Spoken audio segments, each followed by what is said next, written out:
In the words of Skip Granai, which is more important for caring, certainty or mystery, facts or opinions, clearly here or maybe there, math or language, science or art, evidence-based medicine or instinct and experience, answers or questions, pills or poems? The answer is likely not knowable, but doesn't it seem that one side alone is not enough? As did this event in 2015, 2017, and 2018, this year's performance of Pills and Poems honors the importance of both sides, equations and quotations, in caring for patients and ourselves. This occasion recognizes that, of course, physicians have an imperative to provide the best science of medicine, but at the same time it asks, is science all patients deserve or all we wish to give? The art of medicine, art in medicine, is also core to physicianship, in part for the universal questions it raises and the timeless connections it creates, if only by a few words poetically posed. Still, most of us, doctors at least, find it far easier and less threatening to offer contemporary surgical techniques or to prescribe the correct chemotherapy dose than it is for us to contribute a revealing poem or to help others see through our heartfelt but imperfect performance art. Thank you, fellows from the program in Women's Oncology and beyond, for your commitment to patients, shown this day by your courage to stand before us, even if virtually, in the bright spotlight, risking and nakedly sharing your beautiful thoughts, and those of the poets you selected whom you honor, that only comes by adding poems to pills. Welcome to this year's Pills and Poems. We're honored that you decided to join us today. Even though this event is being held virtually this year, we request that you silence your phones, dim the lights, and stay to enjoy the entirety of the performance.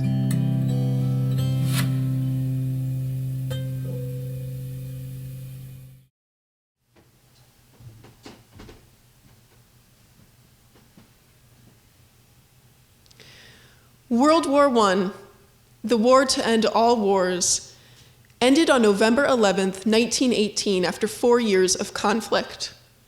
The stage was set for the Spanish flu of 1918, one of the deadliest pandemics in human history. It was caused by the H1N1 influenza A virus, lasted 2 years, and infected 500 million people, about 1/3 of the world's population at that time. War-torn countries worried about worsening morale, and so they censored media coverage of the disease. Neutral Spain, however, reported widely on the pandemic, creating the impression of a preponderance of the virus and rendering the name the Spanish flu. There were no treatments. Doctors helplessly offered aspirin, Epsom salts, supportive cares. Some started wearing masks, and leagues of anti-maskers formed to protest the practice. Meanwhile, the Treaty of Versailles was signed between Germany and the Allied powers, formally ending the war. This inflicted harsh economic restrictions on Germany in the name of post-war reparations. Resentment and discontent brewed amongst the German populace. This paved the way for the formation of the Nazi Party and allowed it to gain traction. In the US, post-war economic strain erupted in racially charged riots with demonstrations of hostility and violence toward innocent Black citizens whose only crime was the color of their skin. This was called the Red Summer of 1919. A few months later, in 1920, France prohibited the sale or prescription of contraceptives. And just a few months later, in the US, the 19th Amendment was ratified, granting women the right to vote for the first time just before the election. Voter turnout was much lower than expected, however, and women of color were largely unrepresented due to intimidation tactics and beatings at voter registration sites. William Safer, a Romanian-born poet and painter, served as editor of Others, a monthly modernist magazine which featured works of the giants such as T.S. Eliot, Ezra Pound, William Carlos Williams, and the like. His poem, Rain, from 1920, reflects the experience of one lone man in the face of larger-than-life suffering and unrest of the recent years. Rain. Like crawling black monsters, the big clouds tap at my window. Their shooting liquid fingers slide over the staring panes and merge on the red wall. Some of the fingers pull at the hinges and whisper insistently, "Let us come in." The cruel wind whips and drives us till we are sore and in despair. But I cannot harbor the big crawling black clouds. I cannot save them from the angry wind. In a tiny crevice of my aching heart, there is a big storm brewing, and loud clamor and constant prayer for the reflection of snow-capped mountains on a distant lake. Tired and dazed, I sit on a bearskin and timidly listen to the concert of storms.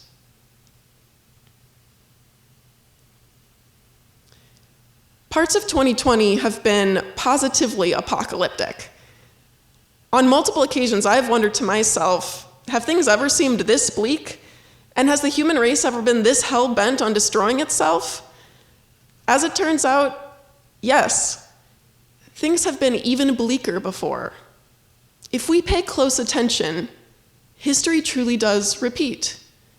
Similar conditions give way to similar fears, xenophobia, conspiracy theories, but also revolutions.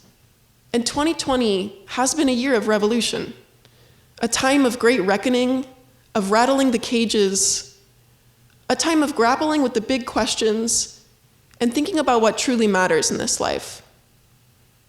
In some ways, the loneliness of the pandemic has brought us closer, and in other ways, we have dug our heels into the conflicts that pull us apart. My original work is a letter to a child who grows up to be me, in the vain hopes that I can save her the process of letting history repeat itself.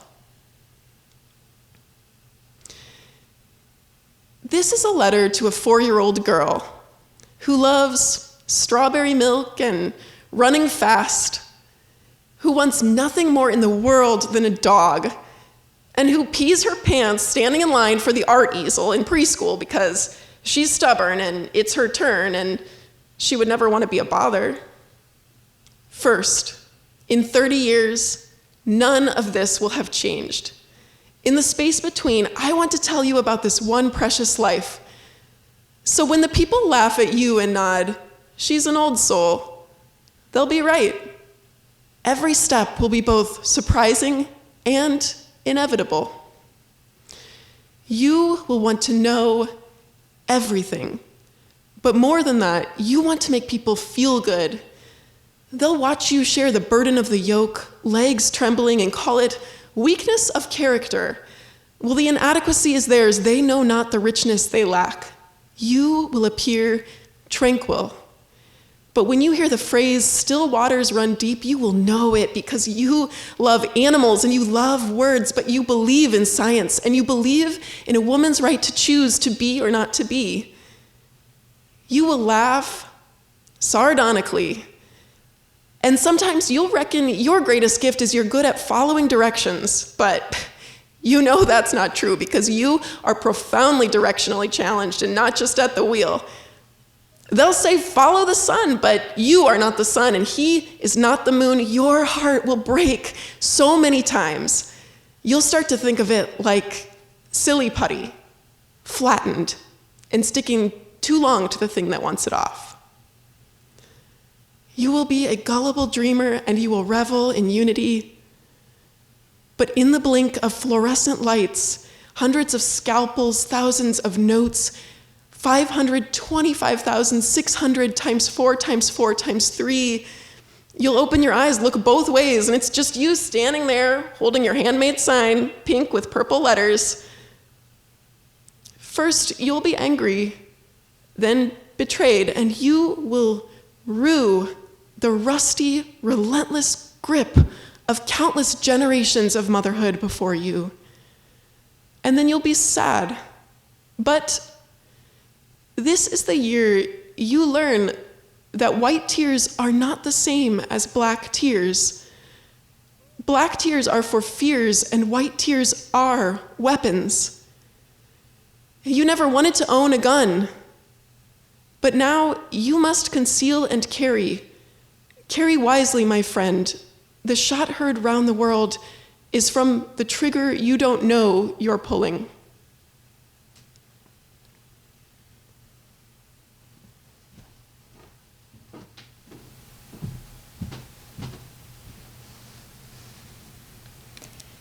The poem I selected was published in 1829 in one of the first American Indian newspapers by an anonymous group of Cherokee. The poem was written in response to the 1835 treaty forcing the Cherokee people to move west. By 1839, 16,000 Cherokees were removed from their homelands, many along the 850-mile Trail of Tears to Oklahoma, of which only half survived. The Cherokees reply, "No, never. We wear not the shackle of slaves, and our fathers' stern spirits would start in their graves. If they heard in their loved haunts the stranger's proud tread, trampled lightly the grass that waves o'er their bed. We own not your laws or treaties. This soil shall be ours till your armies have made it their spoil. For 'twas ours by the gift, by the charter of God, long, long ere its wilds by the white men were trod. There was strength in the bow of the red hunter then, and the foe fled before the stern Cherokee men. Far as the eye now o'er the forest can roam was the land of the free and our own sacred home."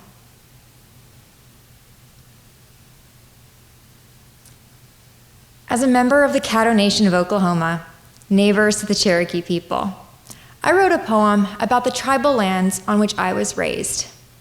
Growing up, we spent summers dancing in the powwows alongside generations of Caddo women. Many of these social gatherings were attended by people from all different tribes, many from the Cherokee Nation.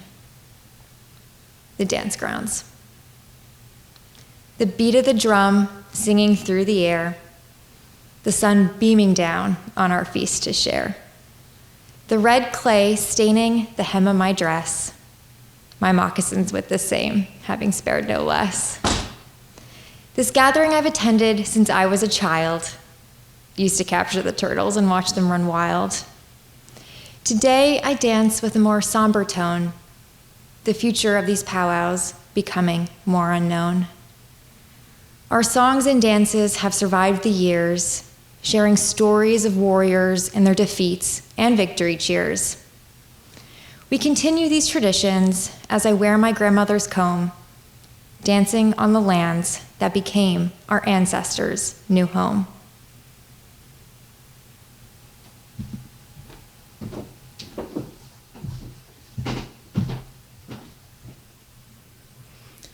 Philip Freneau, born in 1752, was a writer, newspaper editor, and sea captain, often referred to as the poet of the American Revolution. A good friend to James Madison, he was ultimately convinced to move to Philadelphia to start a newspaper to counter the Federalist Papers.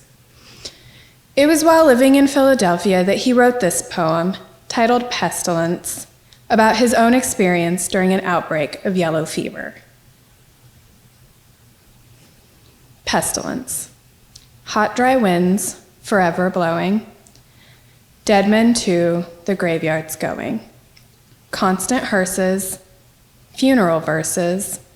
Oh, what plagues, there is no knowing. Priests retreating from their pulpits, some in caves and some in coal pits, snugly hiding, there abiding, till this town is rid of culprits. Doctors raving and disputing, death's pale army still recruiting. What a pother, one with tother, some a riding, some a shooting. Nature's poisons, here collected, water, earth, and air infected. What a pity such a city was in such a place erected. My own original poem was written in the same style and cadence as Fresneau's work. It describes my own experience during our current political turmoil and the recent pandemic. Social distance. Twitter feeds with fake news flowing. Mask mandates, most are forgoing. New restrictions, restaurant partitions, but case numbers keep on growing. ICUs filled to capacity. Visitor rules without laxity. Patients alone, fates unknown, while families wait in agony. Parents working from their homes, online school, their child bemoans. Peloton rides, virtual brides. This new normal holds many unknowns. Cold weather brings the second wave. Election numbers, all the rave. Vaccine trials, cautious smiles, hopeful signs of the change we crave.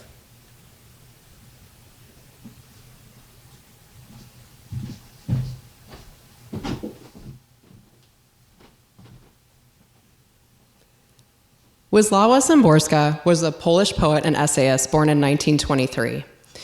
During World War II, she was able to seek education through underground classes, and she worked on the railroad, managing to escape deportation to Germany and forced labor.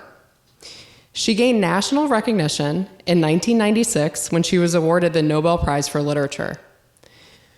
With this award, the Academy described her poetry as containing ironic precision, allowing the biological and historical context to come to light in fragments of human reality. One of her poems, Could Have, is thought to tackle the subject of the Holocaust, one of the darkest periods of humanity. While it is impossible to truly comprehend the senseless persecution and atrocities of that time, this poem introduces the concept of pure luck as a way to explain survival in the face of horror. Could have. It could have happened. It had to happen. It happened earlier, later, nearer, farther off. It happened, but not to you. You were saved because you were the first. You were saved because you were the last. Alone, with others, on the right, the left, because it was raining, because of the shade, because the day was sunny. You were in luck. There was a forest. You were in luck. There were no trees. You were in luck. A rake, a hook, a beam, a brake, a jam, a turn, a quarter inch, an instant. So you're here, still dizzy from another dodge, close shave, reprieve? One hole in the net and you slipped through? I couldn't be more shocked or speechless. Listen how your heart pounds inside me. As we stand at the intersection of a public health disaster and the societal inequities that both affect and propagate its effect, it's impossible not to feel overwhelmed. Each day, it feels as if we are constantly in limbo, waiting for the next numbers, the next promise, the next solution, waiting for the end. But what does the end even look like? And are we supposed to be reassured or frightened? And how do we manage that in the meantime? I address this in my own poem, Unknown. When I was a child, I'd look for signs. I'd wish for something to happen, and then I'd look for the answers around me. If it rained, then this. If my favorite song came on the radio, then that. A kind of crystal ball, a way to reveal what had been predetermined or what I wanted to be true. But I steered clear from Ouija boards and tarot cards and all those things that kids played, things that couldn't be explained away by chance. I've always been superstitious, or maybe just uncomfortable with the supernatural, or maybe just with the unknown. But what about now? The stakes are higher. A pandemic, viral, social, moral. Where will we be? If kindness, then this. If reason and justice, then that. Let's not leave it up to chance.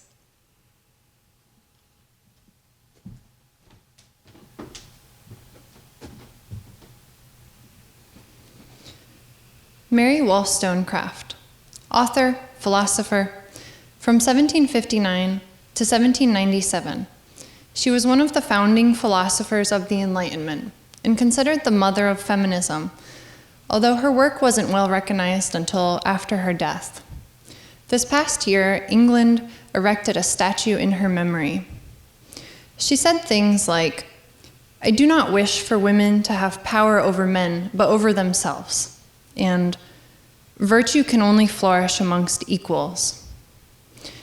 In a time when equality is still being fought for, and this inequality is still an unfortunate struggle for women in the workplace, minorities, or those of color, or poor financial or health status in the time of a pandemic, and in this time of economic hardship, with stocks soaring but restaurants closing, I'm reminded of people like Mary Wallstonecraft, who spoke up for justice and equality despite what the consequences were or what others thought of her. She's a hero and someone we can aspire to be like during dark times like the present. This is a poem written about her, pulling from one of her most famous quotes, "I'm the first of a new genus." This is called A Speciation by Tom Rowe. I'm the first of a new genus. I say to the insulating skin. I say to the motor of the feet. I say to the dent in the femur. I say to the alloys of the alleles. I say to the polished gleam of the bicep. I say to the rusting of the curtsying calves, I am the first of a new genus. I have to be. And in response, I've written a poem that also pulls from her quotes and sayings about birthrights and questioning societal norms. This is called Human. I am human. My hands like yours, my feet like yours, aspirations the same, but wealth between divides us. My smile like yours, my cry like yours. What rights at birth give me this fate? Cry, equality, cry. Pink bows and floral patterns, dear gentlemen, enlighten me. I am man. I am woman. I am human.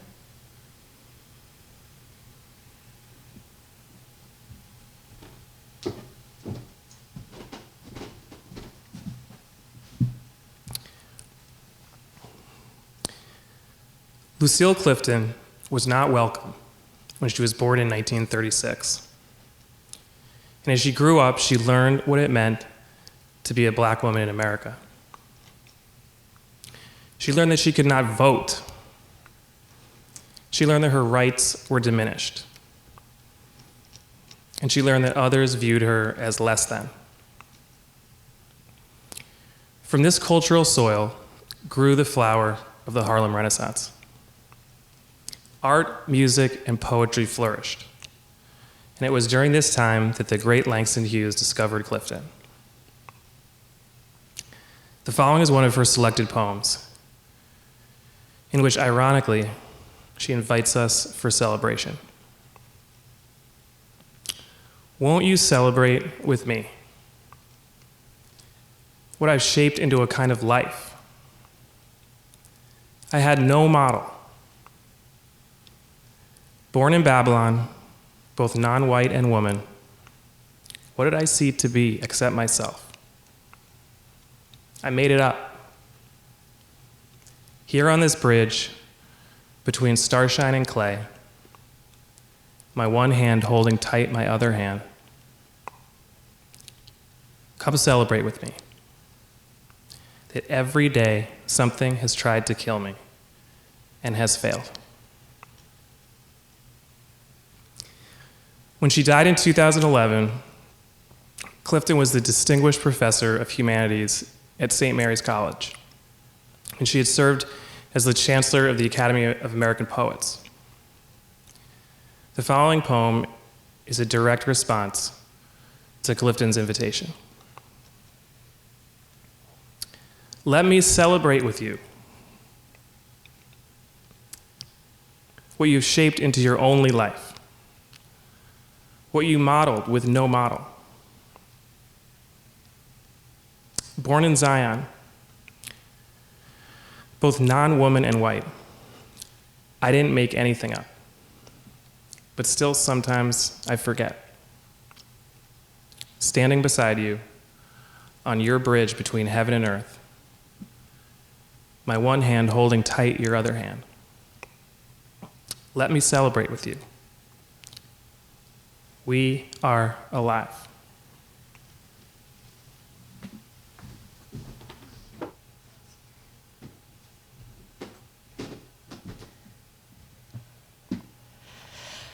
Cholera first hit Russia in 1823. Due to poor sanitary conditions, it quickly spread throughout the country. Canals were used both to dump sewage as well as collect water for household needs.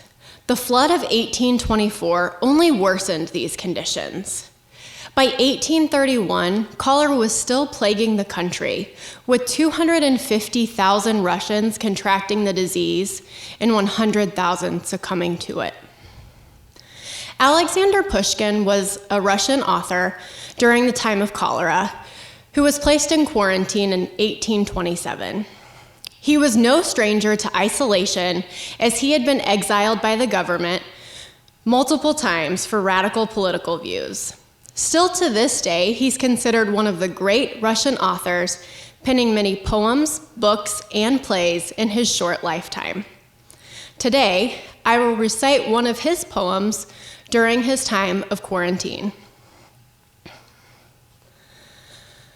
Allow me, in these times of spiritual torment, to offer you, my countrymen, from my incarceration, my best wishes on this great holiday of spring. All will pass, and all will fade away. Our sorrows and alarm will fade. Once again, life's road will be smooth. As in the past, our gardens will blossom forth. We'll call upon our reason to assist us, to rid this malady with our power of expertise. Thus, in these times of profound ordeals and tribulations, we'll survive as one family, united. Indeed, we will be purified and wiser, not giving in to gloom or fear. We'll take heart and draw closer and be more kind to each other. May our festive tables once again be our joy and happiness in life.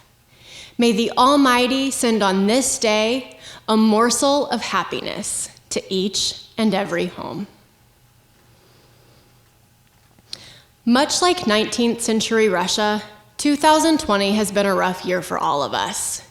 Celebrations seem empty, and loss seems much deeper. In 2020, I've lost several of my mentors. Marilyn Schur, my 6th grade science teacher who inspired my passion for science. David Bick, my residency program director, who saw my potential and pushed me to reach it. And of course, our beloved Skip Granai, who meant so much to so many people. My original poem is my reflection of how these people will live on in the lives they touched. Immortal. A light like no other, illuminating fear and insecurity, rendering it powerless, relevant no more. Exposing the core, seeing the truth, recognizing the good, nurturing and watching grow. Creating many apprentices, spreading the light, reaching places once dim, sharing your love and hope with generations.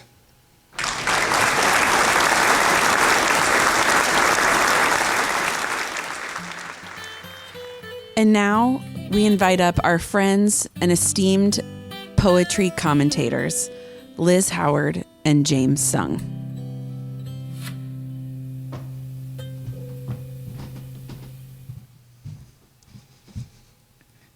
Erin Lips.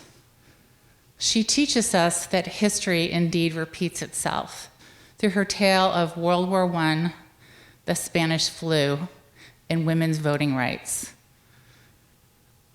Her poem that she chose by William Safire, Rain, is apocalyptic, reminded me of the brilliant Academy Award-winning Korean movie Parasite. Unexpected, vivid, and dark. Strawberry Milk and Guns is raw, honest, and vulnerable. The imagery of both poems is alive with juxtaposition, which I imagine is somewhat the world of an oncologist who witnessed life and death on a regular basis. Perhaps this is why you need to be an old soul to be an oncologist. And you, Erin, are more than someone who knows how to follow directions.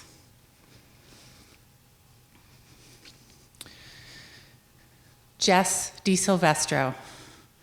As Erin Lips stated, white tears are tears of weapons. Jess poignantly tells the story of the Trail of Tears. What is the Trail of Tears? Taking place in the 1830s, the Trail of Tears was found the forced and brutal relocation of approximately 100,000 indigenous people, the forced removal of Cherokee people. The Cherokee reply is one of resilience and resistance and proudness. The land, reverence for the earth as something that cannot be owned, but to be a part of and a gift from God, and represents freedom and his home. The themes are vivid with imagery that is alive. Sensations are oral, visual, olfactory, physical beauty, the beat of the drum can feel all of these sensations.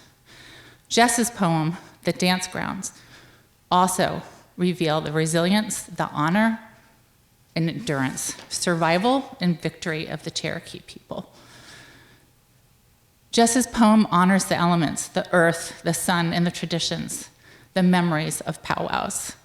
I love that she is dancing on the grounds with her grandmother's hair comb in her hair. If the length of hair is a resistance to forced assimilation, wearing and honoring her grandmother's traditions of that comb in her hair is a wonderful image of tradition, of homeland, of resistance and resilience. Kat Urich. The poems that she picks and writes are just what we're living through today. Plagues, the failure of leadership. Nature's poison really reveals people for who they are. Her poem, Social Distance, will be an opera one day, complete with tyrants and pandemics, fake news Twitters, the hope of science and the optimism and the cautious smiles. Social Distance. Catherine Miller. Wow, I have known Dr. Miller for 7 years, and she continues to astound me by her unique perspectives, her honesty, her intellect, and her humility. Could Have, by Wisławska, I can't say her last name, Szymborska, is about humility. It's about the opposite of regret. It's about luck. It's about being spared. But it's humble because it does not give her the credit for the intelligence to having avoided some things. to what is left to fate and what is not, and the intentionality of love, of kindness, reason, and justice, and not leaving what we can't control. Our choices, our intentions are up to chance. Meaning and purpose for work, love, and courage in the face of difficulty are all things that we have choices over. Viktor Frankl, in reflecting on the Holocaust, stated, "Everything can be taken from a man but one thing, the last of the human freedoms, to choose one's attitude in any given set of circumstances, to choose one's own way." And thank you, Catherine, for writing this beautiful poem, Could Have, which made me shake. Meaning and purpose for work, love, courage in the face of danger. And then when we consider and stop trying to control what cannot be controlled and place intention and compassion, kindness, and intention, we do not need to be the victims of a moral or social pandemic, Catherine reminds us. We can truly be compassionate. Truly, two incredible poems. A Speciation by Tom Rao is a tribute to Mary Wollstonecraft, the mother of feminism. What makes us who we are, in the confines of mind and body, and the artificial confines of race, gender, and class distinctions, we share the commonality of our humanity. Here at Women and Infants, we have the great privilege of witnessing new life daily, the miracles that we artificially assign bows and colors to. Naomi's poem, Human, unites all of the poetry today and asks us to think about what we share, what makes us connected, not different. This poem is asking us to consider equity, acknowledge our implicit and our explicit biases, the confines of body, mind, or the physical confines of land, incarceration, and asks us to enlighten us on what it means to be human as one species without the artificial lines that divide us. David Linshaw. This acknowledges the rampant racism and gender inequality in our society. Won't You Celebrate With Me by Lucille Clifton is the celebration of triumph over her own oppression.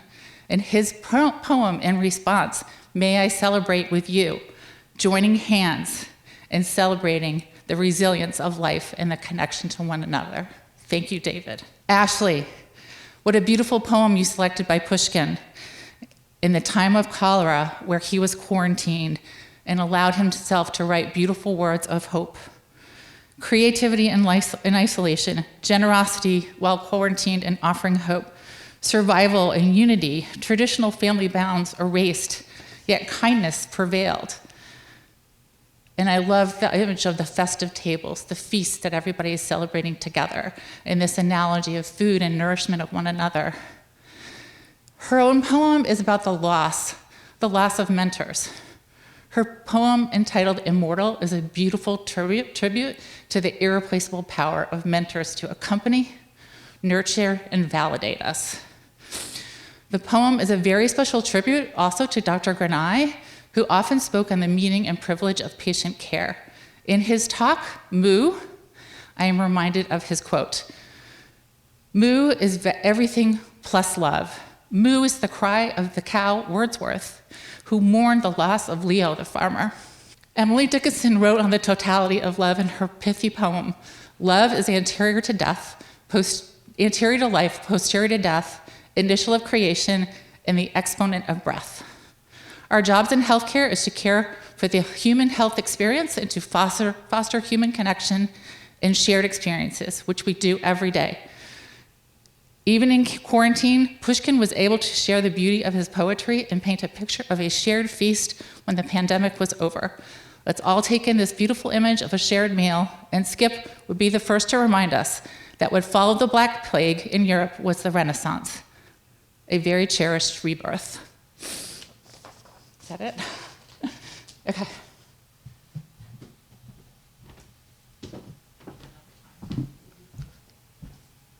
Good afternoon. It's a pleasure to be here.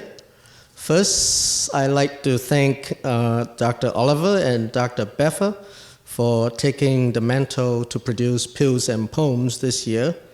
It is obviously they have done a very good job in guiding the fellows in this very meaningful production this year. And then second, I want to take a few minutes to pay tribute to Skip Granai, who actually started Pills and Poems in 2014. And he continued to be the inspiration of what we continue to do, and hopefully it will become our tradition. This is my third year being invited back as a guest commentator for Pills and Poems. When first time Skip invited me in 2017, I was quite taken aback and was reluctant, because as a Chinese growing up in Asia, what do I know about American poems that I can become a commentator? And besides, English is my second language. But Skip, he was sincere in his insistence, and so he said, "You'll be doing fine." And so, it's hard to say no to Skip, so there I was. So after 2017 and 2018, I'm honored to have been invited back by Dr. Oliver and Dr. Beffer once again, and it was truly an honor. And then it dawned on me this year why I was invited. Apparently, I was invited not to offer anything constructive about writing poems or to critique the poems, because I'm obviously totally unqualified, never board certified in the area. Rather, I believe I was asked to share my feeling from hearing these poems. Not just using my brain, but rather use my brain in addition to my heart. What do I feel from the bottom of my heart after listening to the presentations? I think this is exactly what Pills and Poems is about. It is about science, but it's also about caring. It is about the p-value, and it is also more than p-value. And thirdly, I want to congratulate all the fellow poets who are here. And in a year of turmoil and unrest, they have reached back to history, to poems, to inform, and to reflect upon our own time. They reached back to plagues, discrimination, isolation, sadness in the past, to inform us that we are not unique in our suffering and pain throughout history. But I'm also encouraged that our poets, they learn from history and offer us hope and light by being a little bit more caring, a little bit more kindness, and the willingness to share the pain. This is, I believe, the spirit of Pills and Poems. We are not just training oncologists who are skilled in cutting and poisoning people. We are actually training healers of body, soul, and spirit. So I believe you have all succeeded in convincing me that you will all be great and caring physicians, much like Skip Granai and Dr. Oliver and Dr. Beffer are. So we should be very proud of you and proud of our program. Now a few words for our poets. For Aaron, you so skillfully pick a poem to connect the history of 1918 to 1920 to our own time, where there were war, pandemic, discrimination, social unrest, and emergence of a revolution. I like what you said, that things were bleaker before, and history does repeat. I'm touched by your words, but this is the year you learn that white tears are not the same as black tears. Black tears are for fears, and white tears are weapons. How powerful. And that you want to make people feel good. So profound. For Jessica, thank you for inspiring us to think beyond black and white. I've never heard of Cato Nation before, but I really would like you to join me at my microscope so I can learn and hear more about your stories. And I really would have joined your powwow in the future to share the richness of your culture. For Katrine, in a year of political unrest and pandemic, your selection and creation are very timely, and they are also a very accurate depiction of our own time. Much like Philip Freneau's description during his time of war and plague. I like how you structured your own poem after that of Philip Freneau. I thought your poem beautifully described our situation that is heartfelt to some in our community and heartbreaking for others. Yet, I love that it ends with a positive note where there are hopeful signs. For Catherine, your words, societal inequality waiting for the end, but what does the end look like? It resonates with me. I like the structure of your poem. If it rained all day, then this. If my favorite song came on the radio, then that. And then you mirror that by an ending of, if kindness, then this. If reason and justice, then that. I like your concluding sentence even more. Let's not leave it up to chance. What a beautiful response to Could Have by Wisława when everyone was saved from dying in the Holocaust by complete randomness and chance. For Naomi, I like you structure your poems to that of Tom Rose, and I like the part where it says, my smile like yours, my cry like yours. What rights at birth give me this fate? Cry equality, cry. I like your ending even more. I am human. Yes, in the end, we are all human. And to David, you are just like everybody else every year, one or two of the only men among all these young ladies. I thought your poem is a very creative response to Lucille Clifton's Won't You Celebrate With Me? I like your heartfelt response. Let me celebrate with you. It is a very touching response during a time when someone may respond with unsettling passion and violence. A joint celebration in spirit and of hands are so much more desirable. Finally, but not least for Ashley, once again, another comparison with another era of cholera, flood, isolation, death. Alexander Pushkin words, all will pass and all will go away. It is so very encouraging. Yet your own words, alike like no other, illuminating fear and insecurity, are equally and powerfully encouraging.